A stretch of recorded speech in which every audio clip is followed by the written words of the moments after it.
So it's a strange story. So I was reading a certain paper, which I will mention, and I was hooked by a fantastic proof of result there. It was just maybe the most amazing proof which I saw in my life. It was so unusual. It was a proof of a certain constant for this Poincaré inequality on Hamming cube. So I was hooked. First of all, it was not clear whether this constant is sharp, and it turns out that it's not. And secondly, there was so many interesting material around which doesn't exactly concern this constant, but concerns this circle of questions. So my talk will be unusual. There is a proof of a certain thing, which I mean would be very nice to present because it's a nice proof. But mostly I will be talking about around the problem things because they are so fascinating. And maybe I will also mention this amazing proof which hooked me, which turns out to be not so amazing because it doesn't give the best constant, but the proof itself is absolutely incredible. Okay, so let me introduce what we are doing. So Hamming cube is just vertices of the n-dimensional cube. So these are just strings of symbols of -1 and 1. And x is the and y these symbols of -1 and 1. And you have functions on this, just real valued, for example, functions on this cube, Hamming cube. And you can integrate functions. So this is the integral, it's the sum divided by the number of points. And you also can differentiate in this discrete set. So this is a gradient. Okay. So let's talk a little bit about what happens if this function f is the characteristic function of a certain set. So in this case, this gradient has the meaning. So if you compute it at a vertex, it's a number of neighbors of the opposite color. So if A is blue and the rest is red, so if you are in blue, it computes how many reds, and if you're in red, compute how many. So there is another thing, strangely enough, quite important, which does it for half, well, or one-sided. Okay. And we're interested in estimates from below of these strange expressions, square root and integration with respect to this Bernoulli measure, 1/2 to the n, or it can be a Bernoulli measure with p. So if you have -1, you have, say, 1 minus p. If you have 1, you have p, and so you compute how many ones and -1, and you have the measure of the point. So, we're interested in these estimates from below, and to start to explain why it's an interesting problem, let's look at this inequality number 1, which was actually not on the Hamming cube, but it's just an n-dimensional Rn with Gaussian measure. So gamma n is a Gaussian measure. And independently of n, one has this amazing inequality. So what is function I? Function I is a very interesting aggregate. It's this combination of Gaussian integral and its inverse and its derivative. So its function looks like this. Its maximum is 1/square root of 2 pi. And it's defined on the interval 0, 1. It also satisfies an interesting nonlinear ODE. Second derivative of I is -1/i. This inequality is super precise, and it's called Babkov inequality.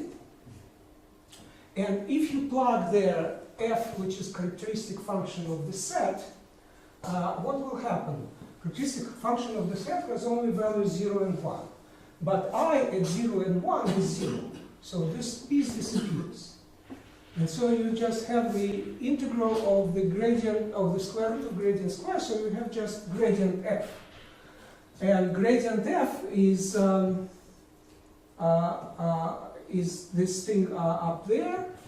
And in fact, for this situation, it will sort of find the Gaussian measure of the boundary of A. So on the left, we will have Gaussian measure of the boundary of the set A. And on the right, because it's characteristic function, we have exactly Gaussian volume, and here we have a special function I. And so it's precise isoperimetric inequality for Gaussian situation. It describes the best way to see it. You know, in Euclidean space, this function would depend on n, on dimension. It's some power of argument. Here it doesn't depend on n at all. Okay, so in particular, this inequality in the middle follows from the previous inequality of Babkov. This inequality in the middle was proved before Babkov by a different and difficult method, by Sudakov, Tsirilson, and Christoph Barel. And then after Babkov, it becomes like just a simple corollary. And actually, this formula sort of relieves the truth. It's as a functional inequality, functional isoperimetric inequality. So, if we would compute this integral without square root, that would be just kind of computing how many boundary edges the set A has. So boundary edges is the edges which go from A to not A. So, and if we just, so here it gives, it's an isoperimetric problem when this is a minimum. So it was found by Harper. And for example, if the volume of A, Hamming, now we're Hamming back. If the volume of A is 1/2, then the best situation is when this face is blue and this face is red. And if the volume is T, it gives us, in the best situation, this formula. And this is sort of different from what we had before. Because, so in this case, if you would do it for the volume equals to T, you would get the estimate with square root of Volberg. Okay? So,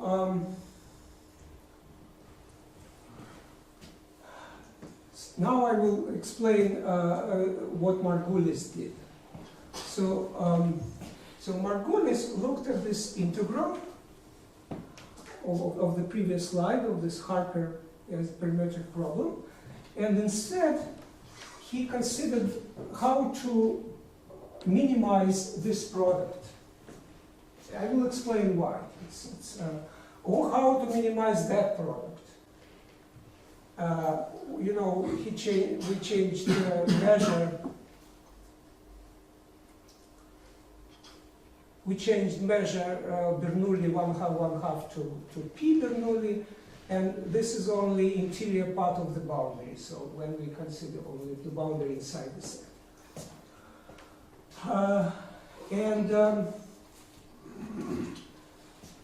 obviously by Schwarz inequality, these two integrals can be estimated from below by these integrals.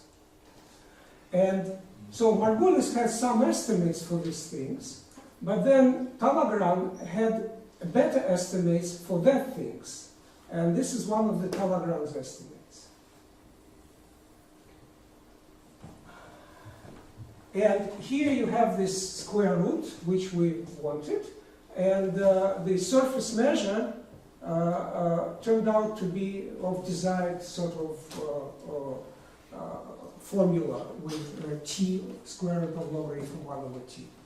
So this paper of Talleyrand's, this work of Talleyrand's, first of all gave better estimates than Markoulis did, and also kind of reconciled it with the work of Babkov. So that's, I guess, another estimate of Talleyrand. But this is a geometric estimate, of course, because it says something about the boundary of some isoperimetric thing about the boundary of the set on the cube, but there is no function. So it would be interesting to have functional inequality from which something like that would follow. So Babkov also found out that this inequality is true on the cube, not only in Gaussian space. Exactly the same inequality. And let me just mention here that practically all results on the cube automatically are pushed to the Gaussian case. It's just central limit theorem. And so, like, the level of the Hamming cube is one level deeper or more interesting or more difficult than Gaussian level. If you prove something on the cube, you get automatically such things on the Gaussian space. Basically always. So, in this inequality of Babkov on the cube, as you can see, a certain function is involved. So let's substitute, instead of symbol f, just letter x. And instead of symbol nabla f, just symbol y. Then we will have function mxy of this form, which reminds sort of, just I'm mentioning it like that, I will not go into details, reminds formulas for which we get in absolutely different part of mathematics, formulas for Bellman functions. And in fact, it is a sort of a Bellman function. And so it's an interesting function because it satisfies this PDE. And I don't want to go into that, but this PDE is responsible for most of the known geometric inequalities in probability. So just consider one and the only PDE in the upper half space, y is positive, and plug different initial values. So on the line y equals 0, we can choose m. For example, here on the line y equals 0, you just say my mx0 is I of x, where I is the special Babkov function. And then the solution will be this. But you can choose something else. So for example, in this way, you can get logarithmic Sokolov inequality and many other geometric inequality. They will be solution of only this one PDE. Okay, so it's only the beginning of some interesting things, but I want to consider this, at least describe what is the claim for fame. So here is another inequality which would be interesting to get. It also involves gradient, also involves f, sort of volume, not volume, but something like that. And this is called Poincaré inequality. And of course, Poincaré inequality can be considered for any q. And for q, actually it should be q here, and for q equals 2, the constant, the sharp constant is 1. And this is the only q for which the sharp constant is known on the Hamming cube. So I'm interested in this talk in C1. So for q equals 1.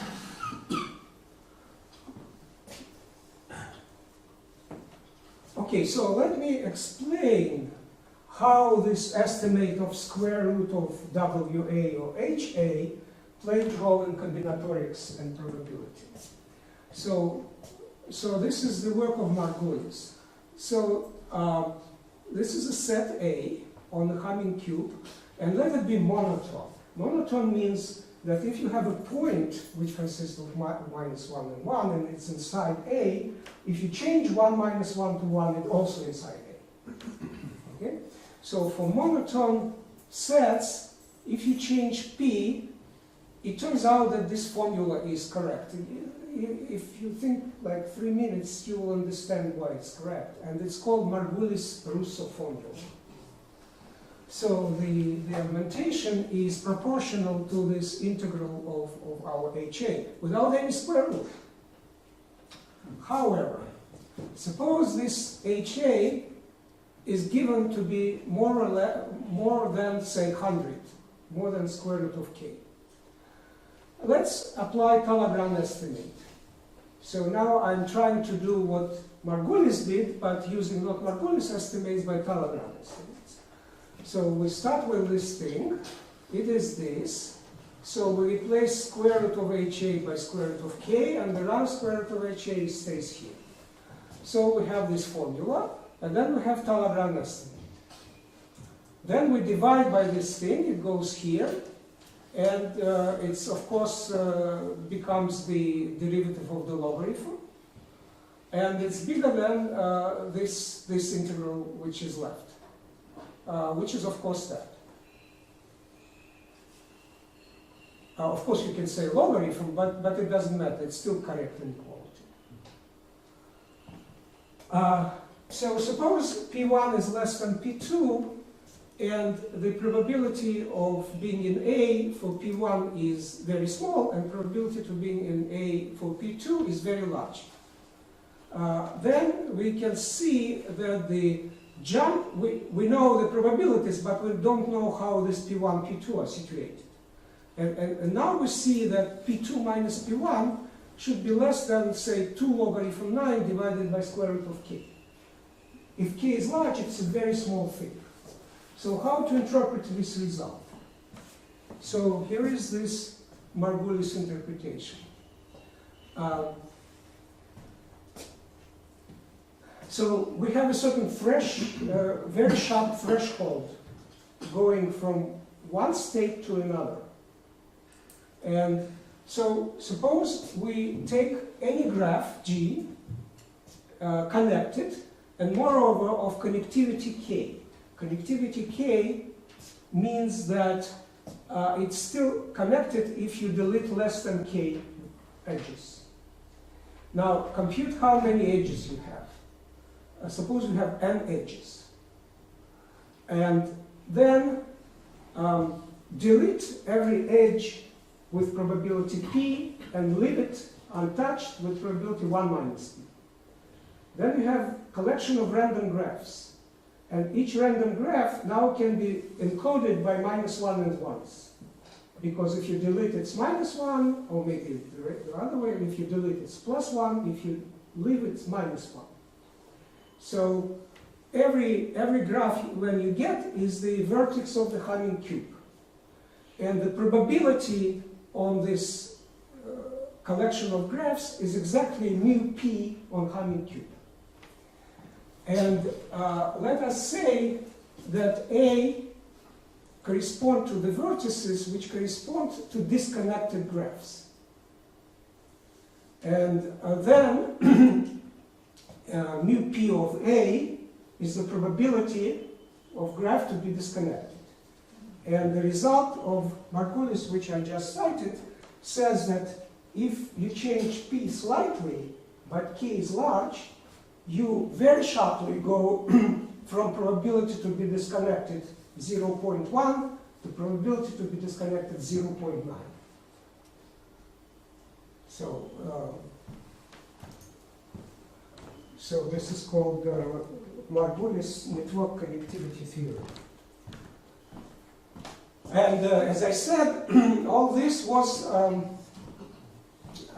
based on the integral of square root of HA, which in functional sense is just integral of the modulus of the gradient of f.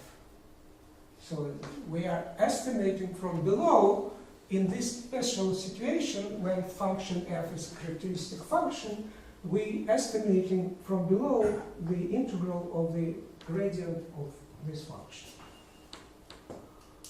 And well, for Markoulis, you don't need anything except that this function is a characteristic function.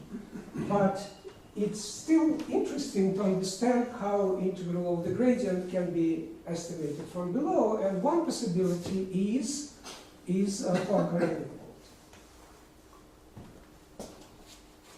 So here is the conclusion of this Markoulis large connectivity theorem. So there is the rupture on the left of the interval, which is 1 over square root of k, and the system goes to practically disconnected to practically connected, or other way around. So now let's go back to this type of estimates of so Poincaré type of estimates of the Hamming cube. Of course, main interest here is to get constants independent of n. And of course, it's interesting to see what is CQ, because as I said, only C2 is known, and C2 is 1. So that's just new notations. Here is a theorem which computes a certain CQ, which is not sharp. So it's relatively sharp when Q is close to 2. And it's better than the previous estimates when Q is close to 2. So previous estimates were by Naur and Shechtman. Here it's another type of estimate which were obtained with Part Ivanishvili.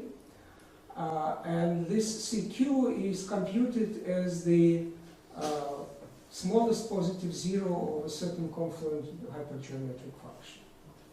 And of course, such kind of proof, such kind of theorem just asks to be proved by Bellman function technique, and yes, there is a Bellman function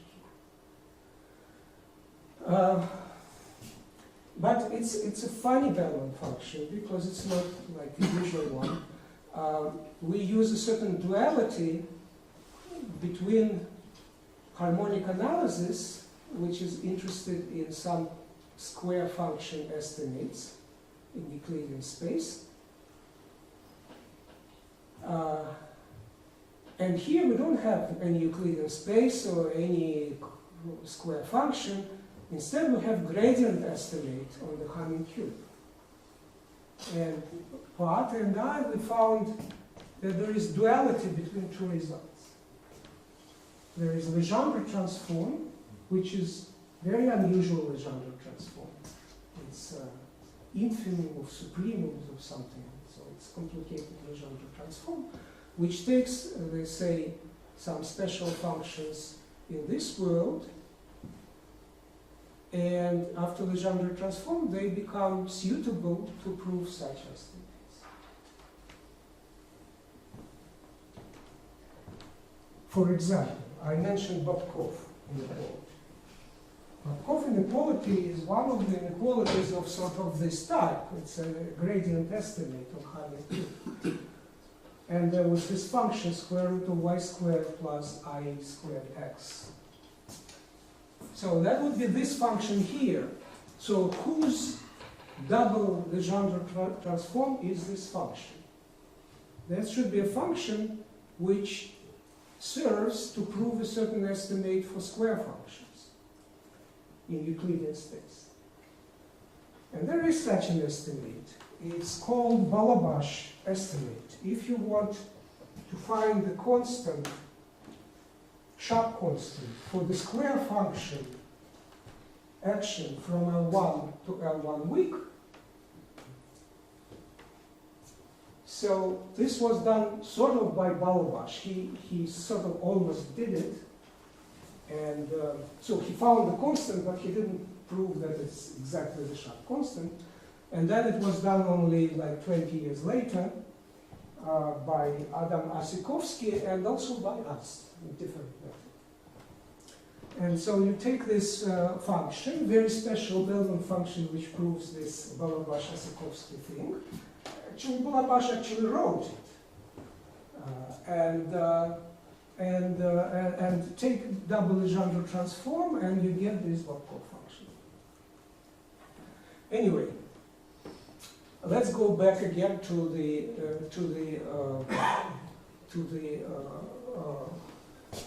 Poincaré and L1 estimate. As I said, there are two words, the Hamming and Gaussian, and on Gaussian, this is the estimate. And constant is square root of pi over 2, and it's a sharp constant. And it was done by Maurey-Pisier, and the proof is really quite short, maybe, I don't know, 1 or 2 pages only. But on Hamming cube, François Lust-Piquard and Ben Efraim, they prove this estimate. And the constant is pi over 2. And this is their proof which hooked me, because I will show some features of the proof. It's absolutely incredible. And so I started to think what to do with this constant, and let's see. So instead of explaining our result, I would like to give some very, very, very vague idea of what Ben Efraim and Lust-Piquard did. So if you have subset A, then you have this polynomial x to the A, then you have these two operators, elimination and creation, dj and dj bar. You have Laplacian on the cube. Laplacian acts in this very nice way. You have the exponent of the Laplacian, which acts in this way. And it's very easy to see that the left-hand side is actually this stuff. Okay, so we need to estimate this stuff via somehow the gradient of f. By the way, this is not -1. This means this Lust-Piquard idea of page number 1. Okay, so this is theorem of them. How they get it?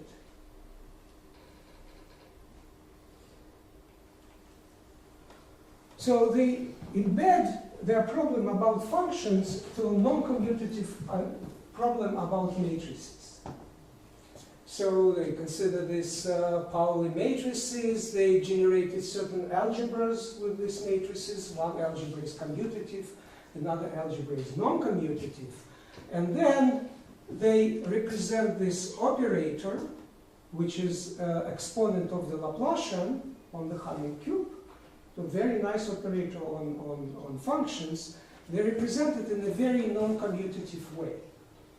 So T is a test function, which becomes test operator, test matrix. Every function becomes operator. So first of all, the first idea is very simple, because every function is an operator. Every function anyway is an operator. It's a multiplication operator NL2. Okay? So any function is an operator, so you can, but this test thing will be this from this commutative part of their thing. But then they act by a certain semigroup of operators, and it throws this commutative world into the large non-commutative world. So this thing inside is very, very non-commutative object. And then there is a projection from non-commutative to commutative, some natural canonical projection. And because it's a semigroup, it can be written like that, where D is a certain transformator, operator acting on operators. And so we have some non-commutative flow which plays the role. And from this D, this gradient will jump out. So one needs to find the formula for this D, for this, and this is a generator of the semigroup. So one needs to find the formula for this generator of this matrix semigroup, and after that, the group goes fast to the But there are many interesting details, like, for example, the projection is the contraction in Schatten von Neumann trace class norm, and well, so there are some work. Okay, so of course such kind of proof kind of challenge you to think what's going on. And so here is another proof, which has no non-commutativity, but it works on Gaussian space, not on Hamming cube. I won't stop on this proof, except that this is the proof by Ledoux. So, except to call your attention to some funny thing. So, PT here is the Ornstein-Uhlenbeck semigroup. I is this Bobkov function, and there is this I squared. And inside I squared, you plug semigroup. And this is the typical thing which happens with proofs with Bellman functions. You invent certain funny thing when you plug the semigroup, and then by some miracle you get the formulas. And this is exactly what happened here. So the Bellman function here is I squared. And the second ingredient is the semigroup, and semigroup is very natural in Gaussian space. It can be probably only Ornstein-Uhlenbeck, so it's Ornstein. Well, after some differentiation and integration, you get, you see, that's one slide proof of square root of pi over 2 on Gaussian space. The only funny thing, why you should choose this function, I squared. And why not to choose it on the Bellman, or on the Hamming cube? And the answer is very funny, so you should kind of despise me after this answer. The only reason why you cannot use it on the Hamming cube, because on the Hamming cube there is no chain rule. So the composition of functions cannot be differentiated in our usual way. And on Hamming cube, you can actually experiment and see that you can find another function, not I squared, but some other b, which will work because it will have some discrete chain rule. But if you do it, you immediately get to the constant pi over 2, not square root of pi over 2. So it will be another one slide proof of the Ben Efraim and Lust-Piquard result with no non-commutativity, but and it gives again the same constant pi over 2. So there are two proofs which have nothing to do with each other. They not even one word common, maybe some letters, but they have the same pi over 2. And so the strong suspicion becomes that yes, on the Hamming cube it should be pi over 2. By the way, now I have like 5 proofs with pi over 2. It turns out that they are all wrong. I mean, they are right, but okay, so here is the theorem. So actually this C1 is strictly less than pi over 2. There's some positive absolute constant such that this is true. It doesn't look like our estimate because there should be L1 and here it's L2. It's a dual one. It's a dualization of C1. And this constant I will call C dual. And as always, or almost always with L1, when you dualize it, you should consider a certain factor space. Like H1, Hardy space, dual is L infinity / H infinity, which is BMO. So here there is also some kind of BMO. To find C1, we need to factorize this in a certain way. We need to add something in front here. And then the constant becomes smaller and becomes equal to C1. So we are not proving that C1 is less than pi over 2. We are proving that the constant, which a priori may be larger, is less than pi over 2. because C1 is this thing, but with some infimum in front and some extra term here. So there is some factor space involved, which we disregard here, and we have no idea whether it's important or not. Maybe if I have time, which I doubt, I will show that there is another combinatorial problem where this dual space should be factorized, and you don't have otherwise the right answer. Okay, so here the proof starts, and I won't have any time to describe it, but I will just say a couple of words. So this derivatives. So this sort of operator, so gradient, which means derivative, and then exponent of the Laplacian, they're integral operator on the Hamming cube. So they have kernels. So let's first write down these kernels. After we write down these kernels, we use these kernels to, we have probability measure on the cube. It's given, it's 1/2, 1/2, 1/2. But we use this kernel to change this measure. So we have a new measure space. And after we have this new measure space, I would just wave your hands. Certain random variables appear. And now these random variables, which are like images of the previous random variables, they have the following property. They are this number with this probability, and this number with this probability. And t is anything between 0 and plus infinity.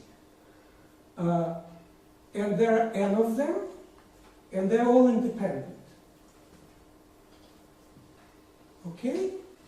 And the constant which we want to estimate turns out to be estimated. Well, we should integrate. To get our constant, we should integrate in t. So this thing should be integrated from 0 to infinity. But before integrating from 0 to infinity, it would be nice to understand what it means. It's L1 norm of the combination of the Bernoulli random variables, which are like that. Because they are like that, their average is 0. And because they are like that, their variance is 1. So if you use L1, L2 Cauchy inequality, so instead of L1 you write L2, that will be exactly 1. Because all this disappeared, the c squared is 1, c squared is 1, a lambda squared is less or equal than 1, so the supreme will be 1. If we replace this measure, this integral from L1 to L2. And then we integrate this thing, and it's very easy to see that integral of this function is pi over 2. So it's another proof that pi over 2 is a good constant. So to improve it, we need to see something like funny Hintgen inequality. So Hintgen inequality is that L2 can be estimated by L1. And now we need to prove that L1 can be estimated by L2, which is triviality, but with a better constant than 1. Okay?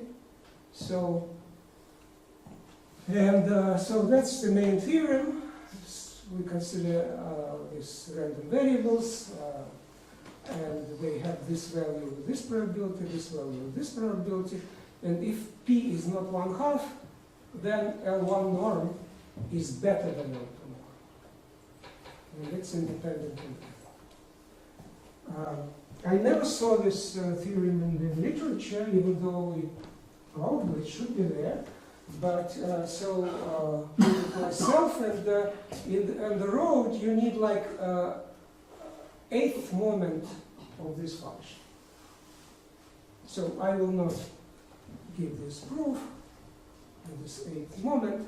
Maybe to come to close a couple of things. On Gaussian space, the best constant is given by -1, 1 function, or 0, 1. Okay? So let's try to do this on the cube. So take n even, and take function which is on half of the vertices minus 1 and half of vertices 1 plus 1, and hope that we will get some nice constant. And we do, but this constant is much smaller, not only than pi over 2, but also smaller than square root of pi over 2. So these examples cannot give sharp. So what I'm trying to say, the combinatorics of the extreme of example can be very, very complicated. So these are not these functions. So calculation of this type. This is an interesting picture. So what if we try to use computer to compute this superior? Of course, we start with n small, n equals 2, there's 2 points. So not large calculation, 3, 4, and compute this constant, because it can be done for a while by computer. And very strange thing happens. Up to n equals 7, nothing happens. The constant is the same and very small. Then it jumps a little bit, jumps. So up to 14, it grows to 1.085, which is much smaller than square root of pi over 2. But after that, computer cannot do anything because we're considering matrix. So if we extrapolate that, our sharp constant square root of pi over 2 may be sharp. We will achieve it at n equals 60 or 70. So it means that we should calculate the matrices of size 60 by 2 to the 60, which is not very kind of possible. And this is in a very sharp contradiction, sort of, to what happens with central limit theorem. The best constant for central limit theorem you can achieve like for 9 tries or for 13 tries. It's basically you cannot distinguish it from the sharp constant. But in this problem we consider we should go very, very high with n to have the computer experiment. Okay, here some problems. Finally, here's a formula. The C dual can be computed. The only thing that I have no idea how to compute it. So it's a very nice formula, short and concise, and everything is here, but the numerical value is absolutely impossible to see. Okay, so here is funny combinatorial interpretation of the best constants. So at each vertex of the cube you put a real number, and you want such estimate. And so that's just nice formula, how to interpret this combinatorial, but again, it doesn't give the result. So here I say why C dual is not C1 and how we should factorize. And finally, I give some combinatorial problem where L infinity and L1 switch the places. So we are considering not the problem in L1, but the problem in L infinity, and its dual is in L1, and we are looking, it can be interpreted as the diameter of the Hamming cube, such that on each edge you put a certain number Lxy, such that if guys go from y vertex, the sum is less than 2, so what is the optimal, what is the maximum diameter of this cube? And this problem was important. It was solved by Fedor Petrov, and the constant is 2, but if you don't take into attention the factorization, the constant would be logarithm n. So in this case, you have to factorize. In the previous case, I had no idea. In my case, thank you very much.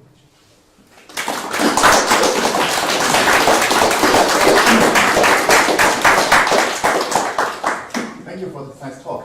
Questions, comments? Yeah. So in the lambda dot epsilon problem, you exclude, when you're dotting the vector of lambda with the dot vector epsilon, you excluded p equals a half. Why?